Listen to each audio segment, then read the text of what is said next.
France lifted the 2018 World Cup trophy and walked away with $38 million.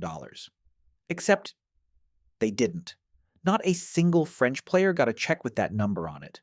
Not Mbappe, not Griezmann, nobody. So where did $38 million actually go? And more importantly, who's sitting at the top of this money chain? Stick around, because by the end of this video, you're going to see why the World Cup is less of a soccer tournament and more of the world's most profitable financial operation disguised as a soccer tournament. For the 2022 World Cup in Qatar, FIFA set aside $440 million in prize money. Total. Split across all 32 teams. The winner, Argentina, got $42 million. The runner-up, France, got $25 million. Even the teams that went home in the group stage got $9 million just for showing up. On paper, that sounds like players are getting rich.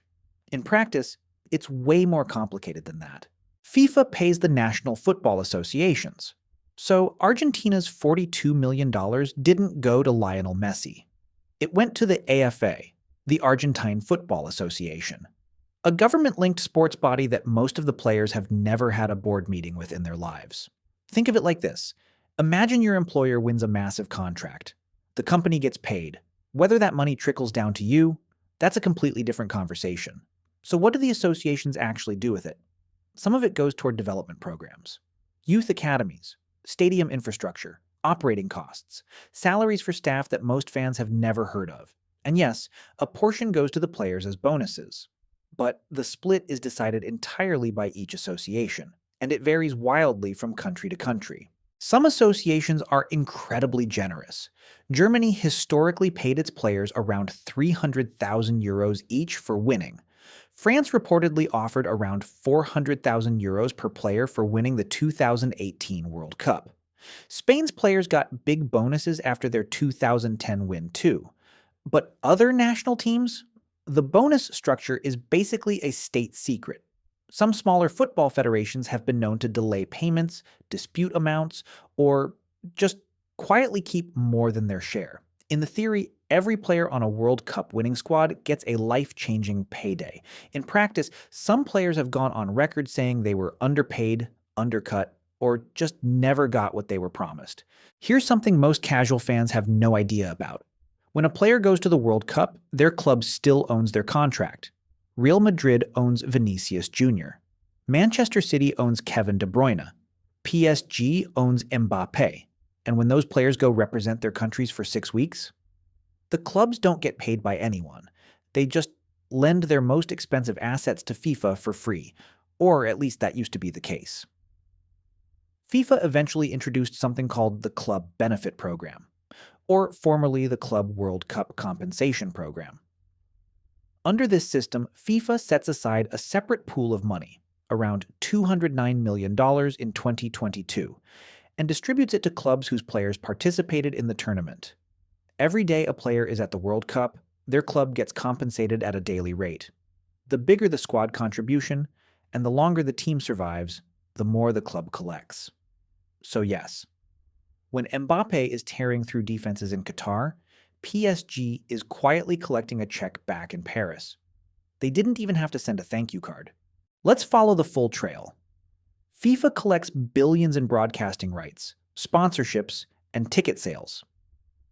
The Qatar World Cup generated over $7.5 billion in revenue for FIFA. Out of that, $440 million goes to the teams as prize money. That's less than 6% of total revenue going back to the actual football. The national associations get the bulk of the prize money. They keep what they keep, pay operating costs, and distribute bonuses to players, on their own terms, on their own timeline, with very little external accountability. The clubs get compensated through the separate program, which sounds fair until you realize the world's biggest clubs were pushing for this to be much, much higher for years. And the players? They get a bonus.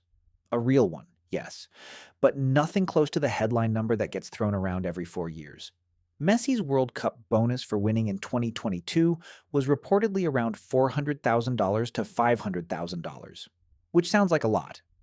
Until you remember he made over $120 million that same year in total earnings. The trophy mattered way more than the check. For a country like Senegal, or Ecuador, or Iran, a $9 million group stage payout isn't a participation trophy. It's a lifeline. It can fund an entire national football program for years, build academies, pay coaching staff, send youth teams to international tournaments. That's actually one of the more quietly important functions of World Cup prize money. It's a wealth redistribution mechanism in global football, imperfect, uneven, and controlled by FIFA, but real. The problem? FIFA still takes the lion's share, and the redistribution only happens once every 4 years, while the money flows into FIFA's coffers constantly. France lifted that 2018 trophy. Argentina lifted the 2022 trophy. The headlines said they won $38 million. They won $42 million, but the real answer is the Football Federation got the money. The clubs got their cut.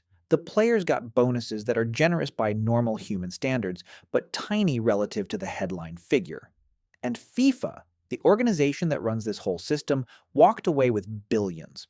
The World Cup prize money isn't really a prize. It's a carefully designed financial ecosystem that rewards everyone in the chain, but mostly the people at the top of it. The real question is, with FIFA now expanding the World Cup to 48 teams and pushing prize money toward $600 million, does more money in the system actually mean players and smaller nations benefit more? Or does the percentage going back to the actual football stay exactly the same? Think about that before the next World Cup kicks off. If this kind of follow the football twists breakdown is your thing, subscribe, because we do this for every sport, every league, and every tournament that the mainstream channels skip over. New video every week. See you there.